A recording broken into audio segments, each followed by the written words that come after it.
विशाल रसाळ physics शिका मराठीत या युट्यूब चॅनलमध्ये मी रसाळ सर सर्वांचं हार्दिक स्वागत करतो. आज आपण पास्कल लॉचे दोन ऍप्लिकेशन पाहणार आहेत. पहिले ऍप्लिकेशन आहे हायड्रोलिक लिफ्ट आणि दुसरं हायड्रोलिक ब्रेक. बरोबर. तर सुरुवातीला हे ऍप्लिकेशन पाहण्याच्या आधी थोडंसं आपल्याला पास्कल लॉची पार्श्वभूमी माहीत असायला पाहिजे. आपण पास्कल लॉ मध्ये बाळांनो काय घेतलं होतं बघा, की समजा एक क्लोज कंटेनर आहे ज्याच्यामध्ये तुम्ही काय केलेले, एक फ्लुइड लिक्विड म्हणून कन्सिडर केलेला आहे. बरोबर. आता त्या ठिकाणी इथे एक पिस्टन जो आहे तो लावलेला आहे, इथं दुसरा पिस्टन लावलेला आहे. बरोबर.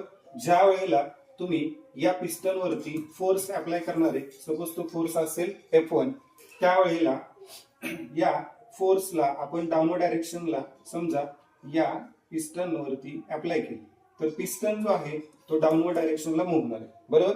डाऊनवर्ड डायरेक्शनला जसं तो मूव्ह होईल, इथलं जे लिक्विड आहे ते डाऊनवर्ड डायरेक्शनला खाली जाण्याचा प्रयत्न करेल. बरोबर.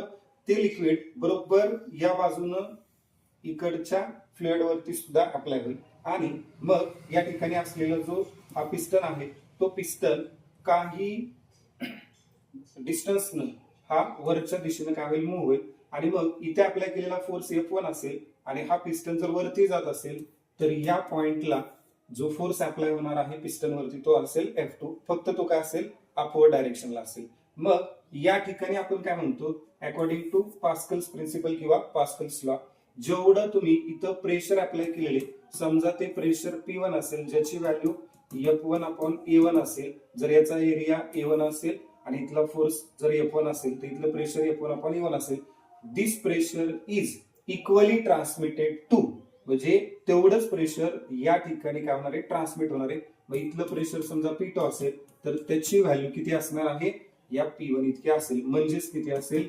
F1/A1 इतकी. आलं लक्षात. म्हणून आपण सांगतो Pascal's law states that when small force is applied on the piston P1 then larger force applied on the piston P2 because its area is larger than A1. आलं लक्षात. आता याच्यामध्ये एक गोष्ट लक्षात ठेवा की या पिस्टन P1 वरती जेवढं प्रेशर आहे तेवढंच प्रेशर या पिस्टन वरती काय होतं, इक्वली ट्रान्समिट होतं. हा सिंपल या ठिकाणी पास्कल लॉ आहे. आता याचं जे आहे बाळांनो, हे आपण काय करतोय,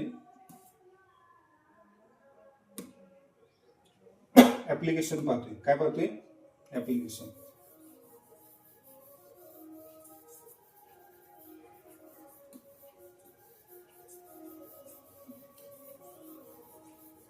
बरोबर.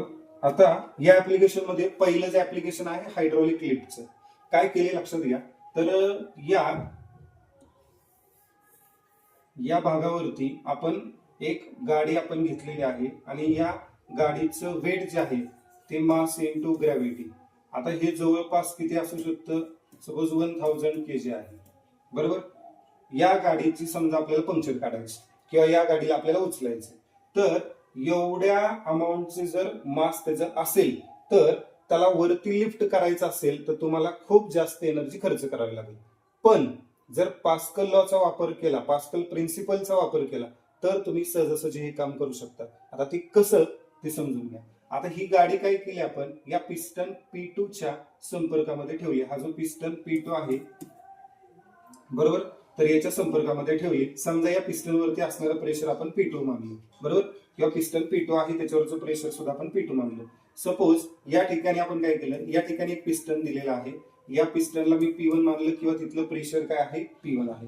जर सपोज तुम्ही या ठिकाणी याच्यावरती या पिस्टन वरती फोर्स अप्लाय केलेला आहे F1 आणि तो त्या पिस्टनच्या अंडर जे काही लिक्विड आहे त्याचा जो एरिया आहे, या भागाचा एरिया तो आपण मानलेला आहे A1. तर मग F1 जो आहे तो ऍक्ट होतोय A1 वरती. मग हेच काय होणार आहे, प्रेशर होणार आहे, force acting per unit surface area, that is pressure. म्हणजे या पिस्टन P1 मुळे किंवा या पिस्टन 1 मुळे त्या ठिकाणी किती प्रेशर क्रिएट होणार आहे, तर P1 is equal to F1/A1. हे जे प्रेशर आहे पास्कल लॉ नुसार या संपूर्ण पॉइंट्स वरती इक्वली ट्रान्समिट होणार. काय होणार आहे, इक्वली ट्रान्समिट होणार. बरोबर. नुसतं ऑल पॉइंट्स ऑफ मीडियम किंवा ऑल पॉइंट्स ऑफ लिक्विड नाही, तर जेवढे वॉल आहे, वॉलचे पॉइंट्स आहेत, कंटेनरची वॉल आहे, त्या सगळ्या ठिकाणी तेवढंच प्रेशर काय होणार आहे, इक्वली ट्रान्समिट होणार आहे अकॉर्डिंग टू पास्कल लॉ. म्हणजे मग याच्या संपर्कामध्ये कोण आहे? हा पिस्टन P2 पण आहे ना, बरोबर.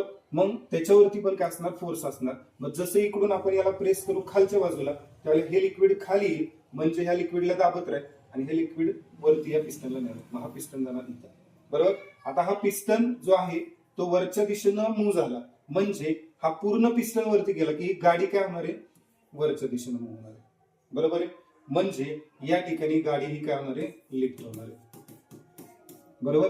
परंतु लक्षात घ्या, या गाडीचं वेट आहे जवळपास 1000 किलोग्राम वेट आहे, परंतु या ठिकाणी अप्लाय करायला लागणारा जो फोर्स आहे तो इतका जास्त नसतो. स्मॉलर फोर्समुळं ही लार्जर फोर्स त्या ठिकाणी तयार झाला.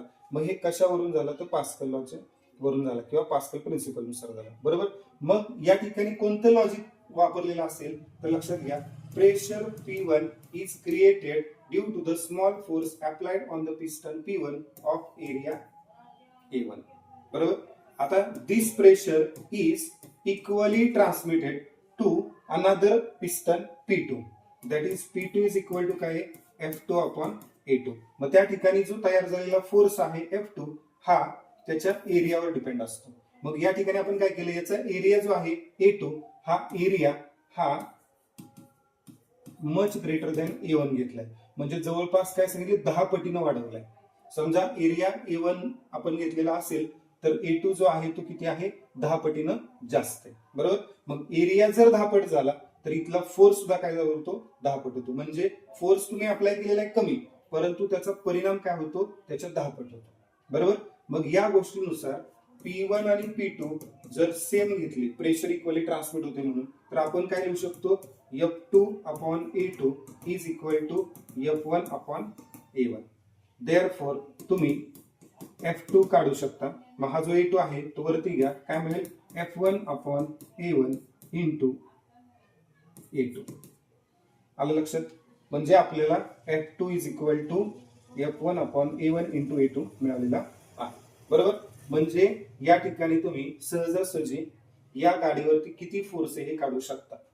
आलं लक्षात? म्हणजे पास्कल लॉच्या आधारे तुम्हाला वेगवेगळ्या प्रकारच्या हेवी ऑब्जेक्ट आहेत ते सहजासहजी उचलता येतात. म्हणून आपण पंक्चर काढत असताना डायरेक्ट गाडीचं चाक उचलत नाही, बरोबर. तर त्यासाठी आपण काय करतो? जॅक लावतो. जॅक लावत असताना तुम्हाला स्मॉलर फोर्स अप्लाय करावा लागतो त्या जॅकवरती, परंतु त्याचा इम्पॅक्ट जो आहे तो लार्जर असतो आणि ती एवढी वजनाची गाडी उचलल्या जाते त्या छोट्याशा जॅकवरती. मग ही कमाल कोणाची आहे? पास्कलची आहे, बरोबर. मग हायड्रॉलिक लिफ्ट समजलं? ओके. नेक्स्ट ऍप्लिकेशन या ठिकाणी दिले बघा, हायड्रॉलिक ब्रेकिंग सिस्टीम. या ठिकाणी बाळांनो तुम्हाला एक मास्टर सिलेंडर दिलाय, बरोबर. या मास्टर सिलेंडरला आपण एक ब्रेक पेडल आहे जे आपण गाडीच्या आपल्या पायामध्ये आपण कन्सिडर करतो बघा, त्याच्यावरती आपण ब्रेक पेडलवरती काय करत असतो? ब्रेक लावायचा असेल तर आपला पाय ठेवतो आणि ब्रेक अप्लाय करतो, बरोबर. त्यानंतर या ठिकाणी जो आहे तो हा मास्टर सिलेंडर आहे. त्यानंतर याचं जे इंटरकनेक्शन्स आहेत ते इथं फ्रंट व्हील आहे, समजा हे फ्रंट व्हील आहे, हे रिअर व्हील आहे, हे रिअर व्हील. म्हणजे हे पुढच्या बाजूची 2 चाक आहेत, ही मागच्या बाजूची 2 चाक आहेत, बरोबर. आणि हे जे आहेत ते इंटरकनेक्शन्स आहेत. याच्यामध्ये बाळांनो ऑइल आहे, काय? फ्लुइड ऑइल, बरोबर. या पद्धतीने ते ऑइल सर्क्युलेट होते. आता तुम्ही सिंपल काय करताय लक्षात घ्या, या ठिकाणी हे जे आहेत ते ड्रमच्या शेजारी ब्रेक पॅड लावलेले. काय लावले? ब्रेक पॅड, बरोबर. आणि या ठिकाणी आपण असं मानूया की समजा या ठिकाणी ब्रेक पेडलवरती तुम्ही काय केलेलं आहे, आपला पाय जो आहे ठेवलेला आहे आणि तो ब्रेक पेडल आपण प्रेस केला. प्रेस केल्याबरोबर हा जो पिस्टन आहे मास्टर सिलेंडर मध्ये जे लिक्विड आहे या फ्लुइडला काय करतो? प्रेस करतो. प्रेस केल्याबरोबर याच्यामधलं जे ऑइल आहे किंवा हे जे लिक्विड फ्लुइड आहे ते काय करते? या प्रत्येक नळीमधून जाऊन, पाईप मधून जाऊन त्या ठिकाणी काय करते? या पिस्टनला अप्लाय करते. आणि इथं जो असणारा पिस्टन आहे त्याला आपण काय म्हणतो? स्लेव्ह सिलेंडर म्हणतो. काय म्हणतो आपण? Slave cylinder. 4 प्रकारचे स्लेव्ह सिलेंडर त्या ठिकाणी असतात. तर त्या स्लेव्ह सिलेंडरला सुद्धा काय असतात? पिस्टन असतात. आणि ते जे पिस्टन आहेत ते पिस्टन आतल्या बाजूला ढकलले जातात आणि ते या ब्रेक पॅडवरती काय करतात, अप्लाय करतात फोर्स. आणि मग हा जो ब्रेक पॅड आहे, ती जे व्हील आहे त्या व्हीलला जाऊन धडकतात आणि मग त्या व्हील मध्ये आणि ब्रेक पॅड मध्ये काय होतं, फ्रिक्शन होतं आणि त्या ठिकाणी ते काय होणार आहे, गाडीचं चाक आहे ते स्वतःची गती आहे ती काय करतं, कमी करतं, म्हणजेच ब्रेक अप्लाय होतो. मग या ठिकाणी लक्षात ठेवा की सिंपल तुम्ही या ठिकाणी लावलेला जो फोर्स आहे हा फोर्स एकदम कमी आहे, स्मॉलर फोर्स आहे. मग तुम्ही अप्लाय केलेला जो फोर्स आहे तो किती असतो, या मास्टर सिलेंडरवरती अप्लाय केलेला फोर्स किती आहे, F1 आहे. मास्टर सिलेंडरवरती जो काय पिस्टन आपण कन्सिडर केलाय त्याचा एरिया किती आहे, A1 आहे. आणि मग force acting per unit surface area म्हणलं की ते काय तयार होतं, प्रेशर क्रिएट होतं, बरोबर, that is P1. This pressure is equally transmitted to pistons of slave cylinders. म्हणजे स्लेव्ह सिलेंडरवरती जे काय पिस्टन आपण जोडलेले त्याच्यावरती सुद्धा तेवढंच प्रेशर इक्वली ट्रान्समिट होतं. म्हणजेच त्या ठिकाणी जो फोर्स तयार होतो तो काय असतो, F2/A2. म्हणजे F1/A1 इज इक्वल टू काय येणार आहे, F2/A2. मग त्या ठिकाणी स्मॉलर फोर्स तुम्ही अप्लाय केलेला आहे मास्टर सिलेंडरवरती जो आहे F1, पण लार्जर इम्पॅक्ट कुठं भेटतो आपल्याला, त्या ठिकाणी तर पिस्टन जे आहेत स्लेव्ह सिलेंडरचे असणार त्याच्यावरती भेटतो, कारण त्याचा एरिया जो आहे तो मास्टर सिलेंडर पेक्षा काय असतो, जास्त असतो. मग त्या मास्टर सिलेंडरवरती असणारा फोर्स F1 असेल तर त्या स्लेव्ह सिलेंडरवरती असणारा फोर्स F2 असतो आणि त्याची व्हॅल्यू आपण कॅल्क्युलेट करू शकतो या फॉर्म्युलेनं. F2/A2 is equal to F1/A1. Therefore, we can write F2 is equal to F1/A1 into काय येणार आहे, A2. आणि हा जो फोर्स F2 आहे त्या फोर्समुळे एवढी मोठी गाडी सहजासहजी आपण थांबवू शकतो. ही आहे हायड्रॉलिक ब्रेक. थँक्यू.